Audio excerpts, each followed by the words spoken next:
오늘 본문은 하나님의 증거들과 깨달음을 주시는 하나님을 찬양하는 목소리로 시작이 됩니다.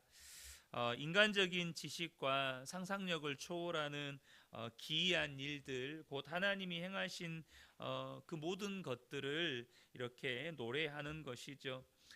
시편 기자는 하나님의 얼굴을 하나님의 종인 자신에게 비추어 주시기를 간구하면서 하나님의 의와 신실하심을 반복해서 노래하고, 또 여전히 자신의 삶에 말씀에 대한 깨달음이 있기를 계속해서 간구하고 있습니다. 오늘 본문은 우리 계속해서 말씀에 관한 시편 기자의 노래를 우리가 나누고 있는데요. 특별히 오늘 본문에서 제가 주목해서 나누기를 원하는 것은 이렇게 말씀을 통해서 은혜를 경험한 사람에게서 나타나는 몇 가지 이 특징들을 엿볼 수 있다는 것입니다. 여러분, 말씀을 통해서 하나님을 알고, 또 하나님이 내게 베푸신 은혜를 알고 구원에 이르는 지혜를 얻은 사람들에게서는 반드시 나타나는 뚜렷한 특징들이 있습니다. 오늘 그것에 좀 주목해서 나누기를 원하는데요. 여러분, 하나님의 말씀은 단지 우리에게 하나님에 관한 지식을 전달하는 문자가 아닙니다. 만약 하나님의 말씀이 하나님에 관한 지식이나 정보를 전달하는 문자에 그친다면 사실 그것은 죽어버린 문자인 것이죠. 그러나 여러분, 하나님의 말씀은 살아있는 인격입니다. 그래서 우리가 하나님의 말씀을 이렇게 읽고 또 묵상하고 말씀을 순종해 갈 때, 여러분, 그 말씀을 통해서 살아계신 하나님을 만나게 되고 구원에 이르는 지혜를 얻게 되고 또 영생을 얻게 되는 것입니다. 베드로전서 1장 23절을 보면 너희가 거듭난 것은 썩어질 씨로 된 것이 아니요, 그러니까 죽어버린 문자로 너희들이 구원 얻은 게 아니라는 것입니다. 썩지 아니할 씨로 된 것이 살아있는 말씀으로 되었다는 거예요. 살아있고 항상 있는 하나님의 말씀으로 되었느니라 라고 말씀합니다. 그러니까 저와 여러분이 구원을 얻게 된 이유는 말씀이 살아있기 때문입니다. 말씀이 살아있는 인격이고, 말씀이 하나님의 지혜고, 말씀이 우리에게 놀라운 하나님의 구원을 가져다 주는 생명이기 때문에 그렇다는 것이죠. 본문에서 시편 기자는 하나님의 말씀이 살아있기에 말씀을 열면, 그러니까 말씀을 읽고 말씀을 묵상하고 말씀에 순종하게 되면 무슨 일이 일어납니까? 빛이 비치어서 시편 기자의 어두운 내면뿐만 아니라 어두운 이 세상을 밝게 비춰서 그 실상을 깨닫게 하고 또 눈이 밝아지게 해준다고 고백합니다. 130절을 보면 주의 말씀을 열면 빛이여 우둔한 사람을 깨닫게 하나이다. 말씀을 열면 빛이 비친다는 거예요. 사랑하는 성도 여러분, 그러므로 날마다 말씀을 여십시오. 말씀을 열어서 말씀을 읽고 말씀을 묵상하고 말씀에 순종해 갈 때, 그러면 하나님의 빛이 우리의 심령에 비치게 되고, 또한 그렇게 말씀을 붙잡고 살아가는 우리를 통해서 이 세상에도 말씀의 빛이 비치게 된다는 것이죠. 이렇게 말씀을 통해서 은혜를 경험하게 되잖아요. 그러면 그렇게 말씀을 통한 은혜를 경험하는 사람들에게서 반드시 놀라운 특징들이, 현상들이 나타나요. 그 첫 번째는 뭐냐면 계속해서 말씀을 사모하고 갈망하게 된다는 것입니다. 알면 알수록 더 알고 싶어진다는 거예요.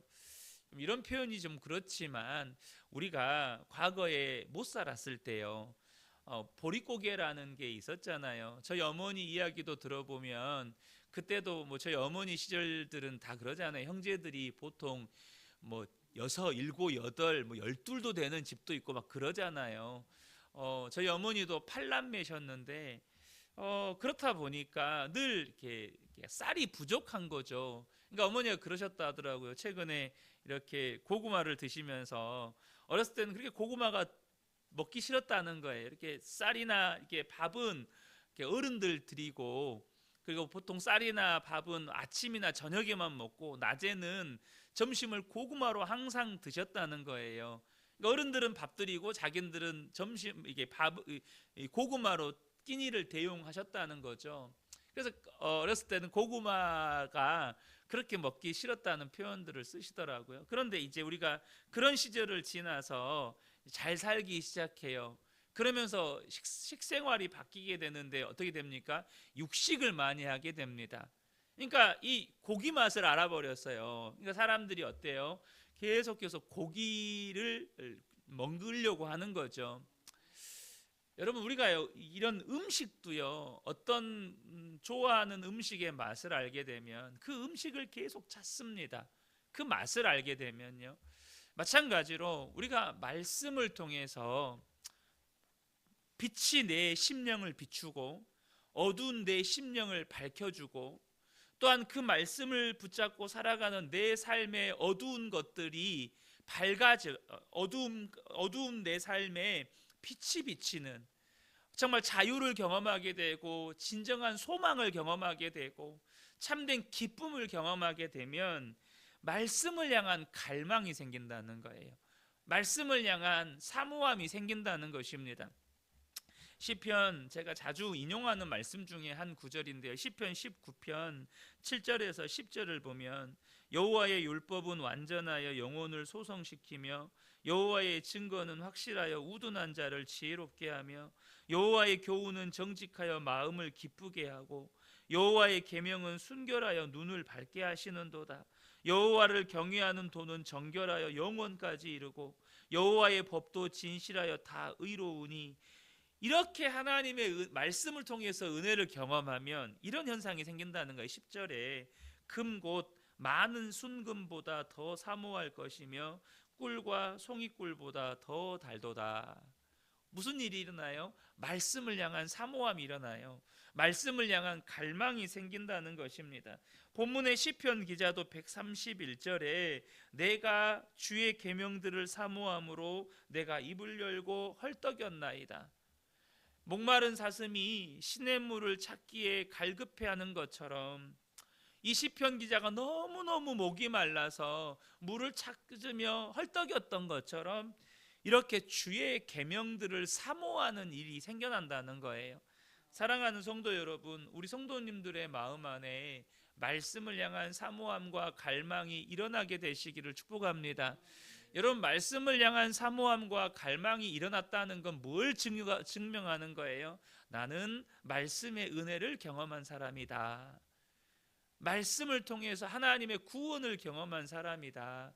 말씀을 통해서 하나님의 역사를 경험한 사람이다. 이걸 의미하는 거예요. 그렇게 말씀을 통해서 은혜를 경험한 사람들은 말씀을 사모하고 갈망하게 된다는 것이죠.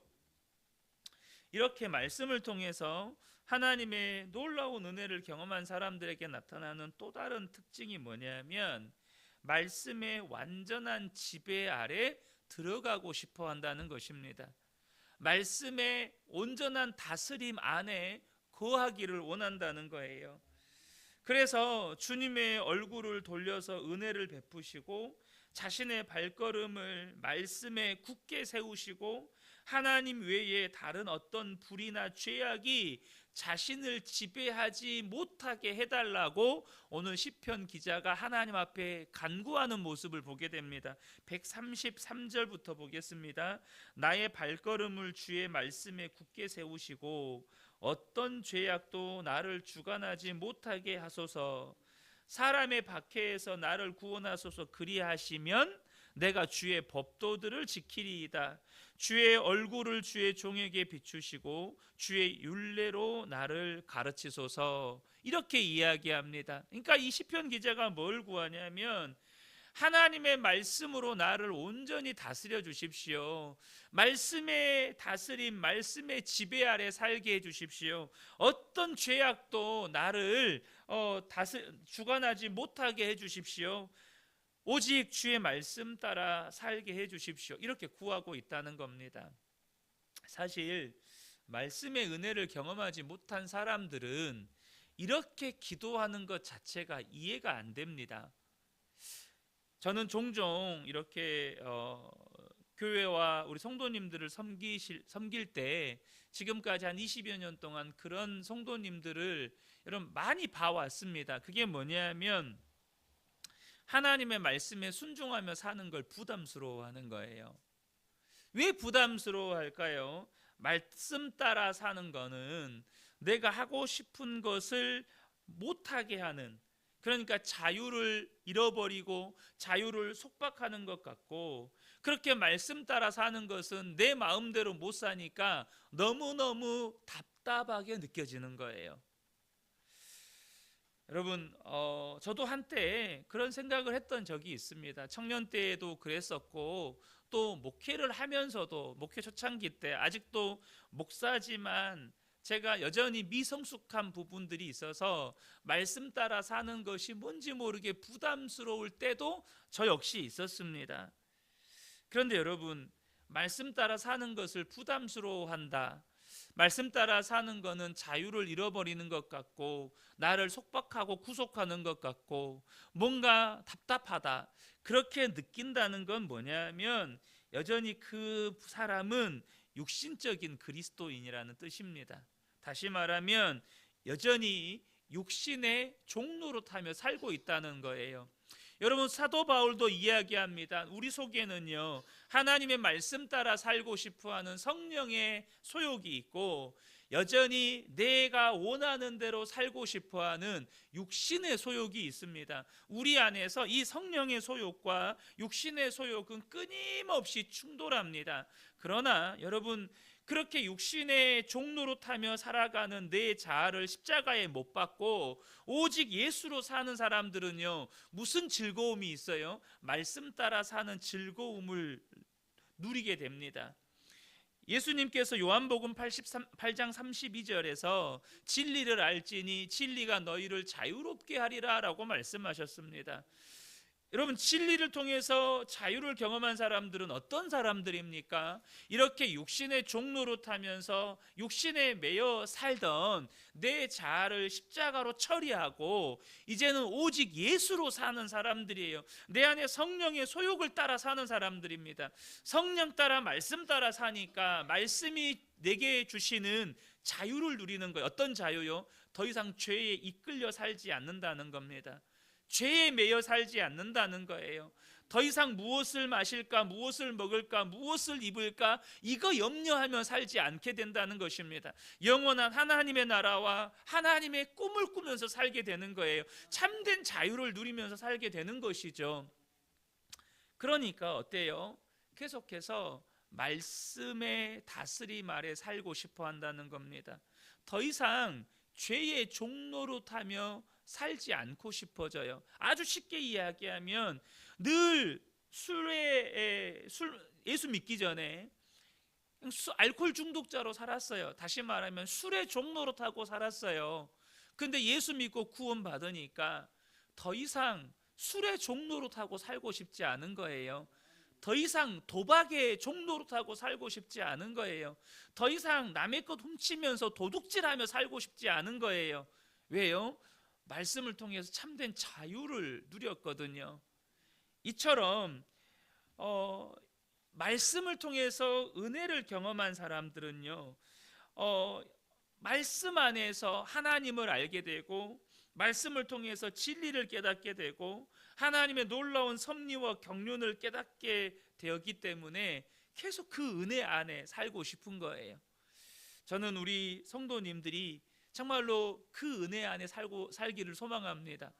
말씀이 나를 다스리고 말씀이 나의 삶을 이끌고 말씀을 통해서 자유를 누리고 이런 은혜를 누리며 살게 되는 것이죠. 자, 또 다른 특징, 마지막으로 또 다른 특징은 뭐냐면 죄악된 세상을 바라보는 시선이 바뀌게 된다는 거예요.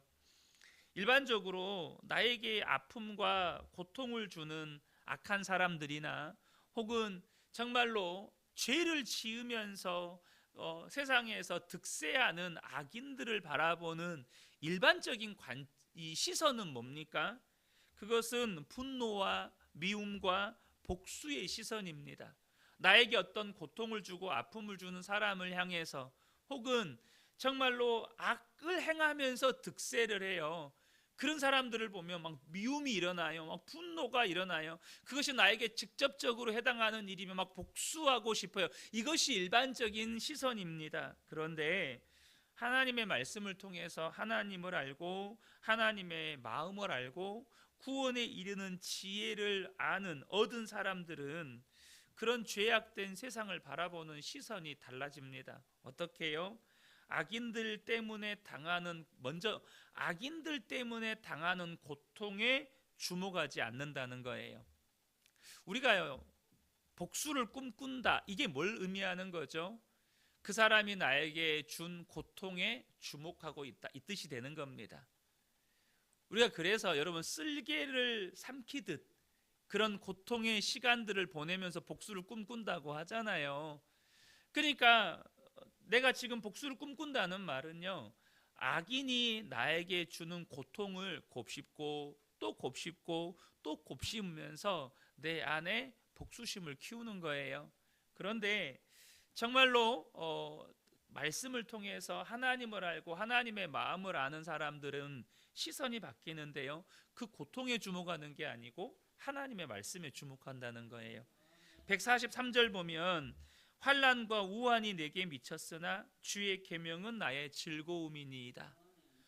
환난과 우환이 주는 고통에 주목하지 않고 주의 말씀에 주목한다는 거예요. 얼마나 놀랐습니까? 시선이 바뀐 거예요. 이전에는 그걸 곱씹어요. 반드시 나 복수한다. 두고 보자. 내가 반드시 복수한다. 이랬다고요. 그런데 여전히 고통스럽지 않은 건 아니에요. 그러나 시선은 말씀을 향해 있는 거예요. 시선이 바뀐 거예요. 얼마나 놀랍습니까? 그런데 그걸로 끝나지 않고 이제는 하나님의 마음으로 그들을 바라보게 된다는 거예요. 악한 세상도 악인들도 하나님의 시선으로 바라보게 된다는 것입니다. 136절을 보면 그들이 주의 법을 지키지 아니하므로 내 눈물이 시냇물 같이 흐르나이다. 내 대적들이 주의 말씀을 잊어버렸으므로 내 열정이 나를 삼켰나이다. 여러분, 주의 법을 지키지 않는데 저들이 정말로 하나님의 말씀을 떠나 사는데 오히려 나는 그들을 보면서 울어요. 왜 웁니까? 하나님의 마음을 가지고 있기 때문입니다. 하나님의 시선으로 저들을 보기 때문이에요. 그래서 그들을 위한 중보자로 서게 되는 것입니다. 스데반이 돌에 맞아 죽으면서까지도 저들을 향해서 그들을 축복했던 것처럼 예수님이 십자가에 달려 죽으시면서까지도 그들을 향해서 자신을 향해 조롱하는 자들을 위해 축복하시며 기도하셨던 것처럼 말씀을 통해서 하나님의 은혜를 경험한 사람들, 하나님의 마음을 알고 하나님의 뜻을 아는 사람들은요, 시선이 달라집니다. 주의 말씀에 주목하고 오히려 그들을 향해서 기도하며 눈물 흘리게 된다는 거예요. 사랑하는 성도 여러분, 저는 우리 근혜교회 성도님들이 이와 같이 말씀의 은혜를 경험해 가시는 복된 분들 되시기를 예수님의 이름으로 축복합니다. 아멘.